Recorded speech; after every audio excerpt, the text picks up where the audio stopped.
Hello there. Welcome to this week's episode of, we used to call it bringing business to retail TV, but nowadays we're hosting it live on Facebook. So if you would like to come and meet me live, feel free to jump over on the page on a Wednesday at 12:30 p.m. Sydney time, and we do this live. It's a great way to interact and, kind of get the questions flowing while they're in your head rather than a little bit later. So we're just going to jump in with today's episode of Mastering the Art of Customer Callbacks. Now, there's a general consensus in the sales world that the art of follow-up is the most important part of the sales funnel. But for some reason, as retailers, we kind of seem to forget that we too are in the sales industry. And once somebody walks out the door, it shouldn't mean the end of the communication and the buying process. Now, retailers around the world, in my opinion, have lost the art of communicating, especially once somebody has left the store. Now, even worse for those that do follow up, it's often with an email, which is very impersonal. Now, last week we talked about how email can actually be the most personal staff member in your business, but that doesn't always work because a lot of people use email the wrong way. So if you want to look at automating some of the things in your business, go and watch last week's episode. I will link them up in the show notes if you're listening to this on the podcast. But today, let's talk about when you should just pick up the damn phone. It's something that my clients hear all the time. Just pick up the damn phone and give them a call. So here are my tips to mastering the art of the customer follow-up. Now, if you sell a complicated product, now I'm not going to define what a complicated product is. That's up to you to decide in your, within your store. Make it part of the process, make it part of the procedure. Oh, thanks for those little smiley faces. That whoever sold the product, has to follow up with the customer. Like, how many times have you been into a store and the sales associate hands over the receipt with that platitude? If you've got any problems, give us a call. Well, it's not sincere because heck, if there are any problems, of course you're going to give them a call, usually to vent your frustrations at the crappy product. So instead of actually setting the customer up to fail, instead of setting them up to be in that negative mindset when they give you a call, when they're angry, when they're frustrated, when something's not working, how about you set them up for success right away, right from inside the store during the sales process? Now, the next part is when you do call them up, don't ask the question, did you like our product? Now, if I hear you say that, I will reach down the phone and give you a virtual slap across the back of the head, because the art of sales, you read this, even if you aren't, if you've never done a sales thing, you will have heard people say the art of sales is to ask open-ended questions. And asking, did you like our product, is not worth your time. It's not worth their time. It's not worth your time. Don't waste the time, money, and effort, and don't really annoy your customers by asking questions that you're not sincere about. That is a simple yes, no, and your customer is already on the defensive, like you've called them. So instead, how about try talking about the added features that they might not be using, or the benefits of the product, and maybe even explain some of the simple FAQs that you're often asked when it comes to this question, to this product. Doing this in advance, like doing it as a positive rather than being on the back foot, it arms the customer with knowledge. And knowledge is power. Knowledge, if they can try something out first, and then they give you a call because they can't get it to work, then they're not frustrated with you, they're frustrated with themselves. I remember they told me how to do that, but I can't quite get it. So, you aren't on the bad side when they give you a call. So what we're trying to do once they leave the store is make them happy, give them some knowledge, some power, and let them know that if they, when you do call, because we're going to get to that one in a minute, that it's going to be to help them, not just to waste their time. Like, oh my goodness, my husband just recently got a phone call. He bought a new car and we had so many problems with the car, but they rang up and said to him, was the buying process okay?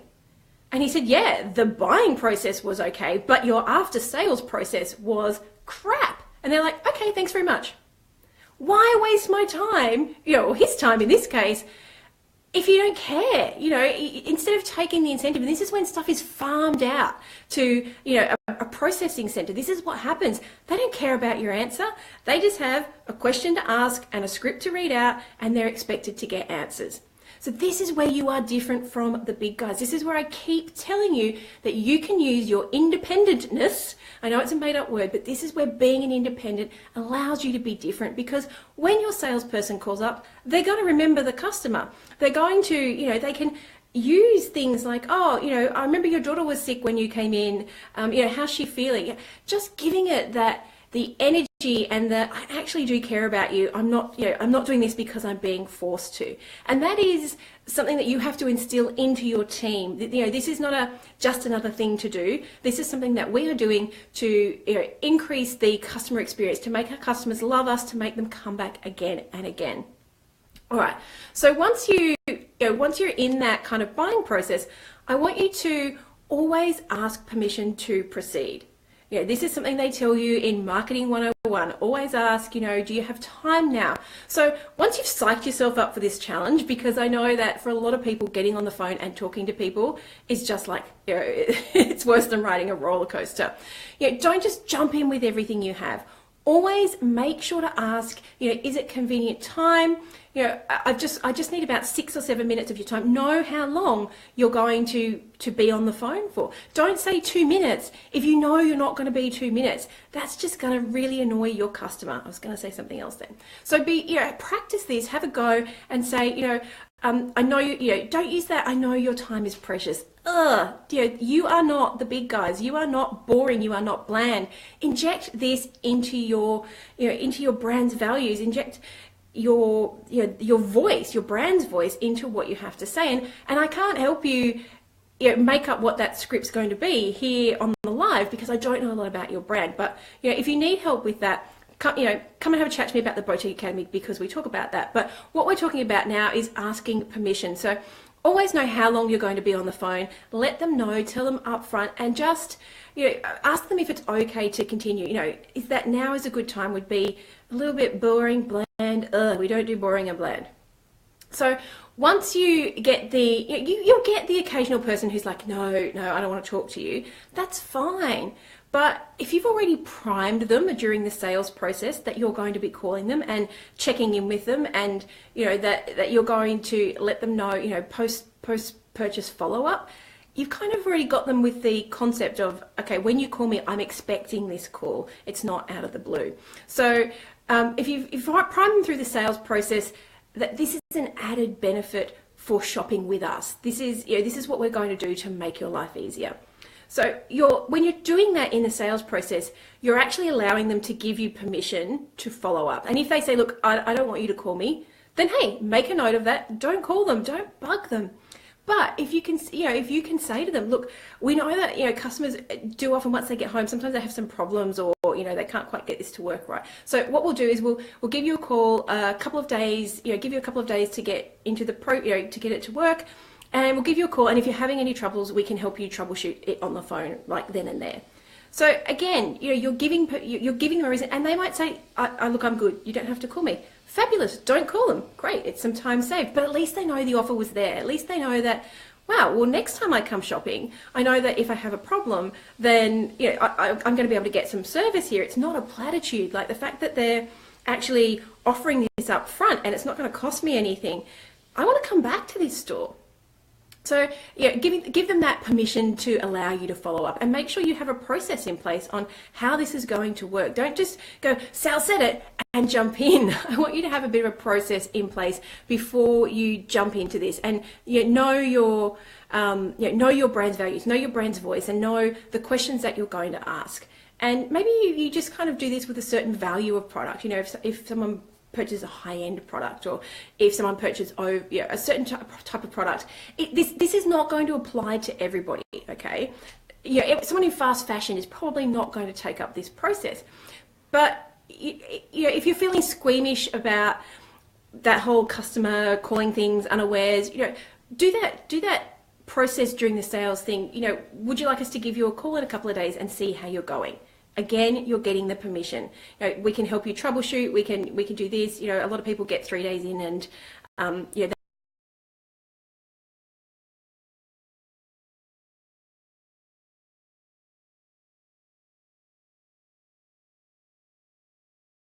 information. I want you to make sure you ask permission to use it in a review or as a testimonial so that other people are going to benefit from their experience. And that's what this is about. You know, you don't just say, hey, can I have that as a review or a testimonial? Say, you know, that's a really great piece of information that you've shared, and I really think our customers would benefit from that. So, you know, can I grab that and use it? You know, can I use your name or not? You know, whatever. Just not, you know, this will feel better as you go along. And as I said, not every retail store is going to lend itself to this, you know, to this process, to customer callbacks. But if you have nodded your head as I've been going through this list, or all of a sudden your brain has been triggered, how can I make this work in my store? Actually, maybe there's only 3 products in my store that people have questions about. So I could just do it for those, you know, if someone buys one of those 3 products, I could do this for that.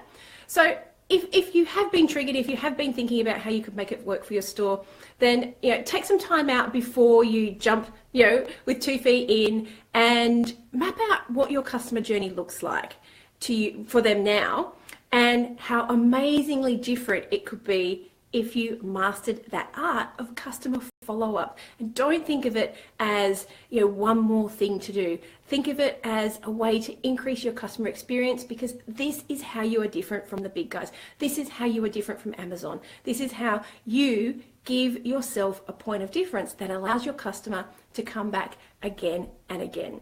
So if you are listening here live inside the Bringing Business to Retail community, let's carry on this conversation in the chat below. And if you're listening to it a little bit later on the podcast, feel free to come and join us on a Wednesday at 12:30 p.m. Sydney time, and we can talk about this live. But for now, have a fantastic week, and until next week, be profitable.